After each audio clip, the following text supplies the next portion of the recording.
rekan-rekan lihat sendiri ya kayunya.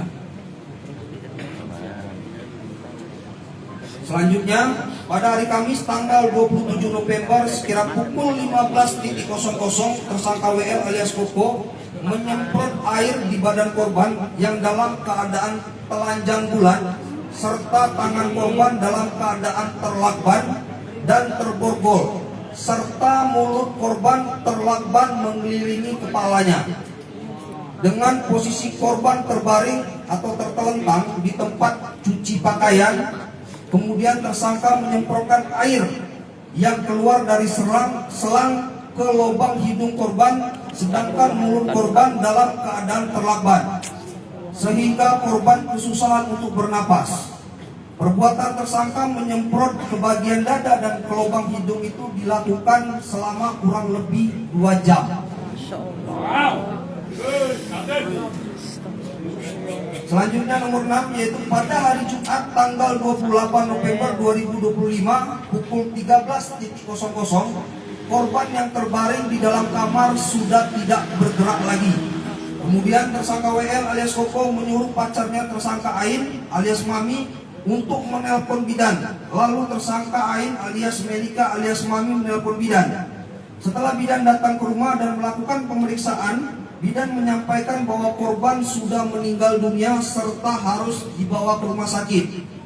Karena tidak percaya bahwa korban meninggal dunia, kemudian tersangka WL atau Koko ini menyuruh pembantunya untuk membeli tabung oksigen. Setelah tabung oksigen ini dibeli lalu dipasangkan di mulut korban, akan tetapi korban sudah tidak bergerak lagi. Untuk tabung oksigennya ada di depan.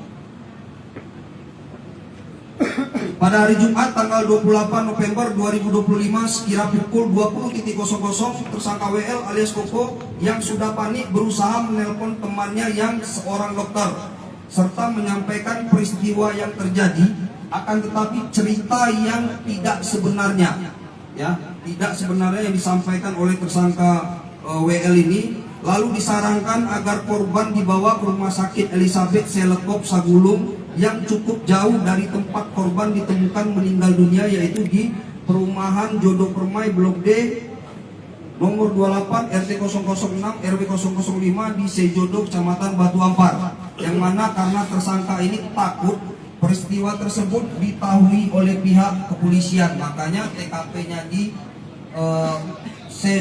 Sejodo ya di Batu Ampar, tapi agak melangkah lebih jauh dibawalah ke rumah sakit Selekop yang ada di Sagulung. Sesampainya di rumah sakit, terhadap korban tidak disampaikan nama ataupun identitas sebenarnya, melainkan oleh tersangka dibuat inisial Mr. X. Seolah-olah korban tidak tahu namanya. Kemudian pihak rumah sakit memberitahukan setelah melakukan pemeriksaan bahwa korban telah meninggal dunia. Karena pihak rumah sakit telah menyampaikan korban meninggal dunia, maka para tersangka berusaha mencari ustadz dan akan melakukan penguburan sendiri. Waduh, sembur. Alam kita terima. Pada hari Sabtu tanggal 29 November sekira pukul 10.00 WIB, tersangka WL alias Koko memerintahkan tersangka S alias Papi Charles untuk melepas semua CCTV yang ada di rumah atau di TKP dengan maksud untuk menghilangkan bukti. Lalu tersangka S alias Papi Charles melepas semua 9 CCTV di rumah atau di TKP. Selanjutnya terkait peristiwa tersebut diketahui oleh pihak kepolisian. Kemudian pihak kepolisian melakukan penyelidikan dan dari hasil penyelidikan bahwa benar kejadian yang dialami korban merupakan kejadian pembunuhan. Untuk penyebab otopsi, untuk penyebab kematian berdasarkan hasil otopsi, mungkin nanti dari Pak Karungkit yang lebih berkompetensi untuk menyampaikan dari segi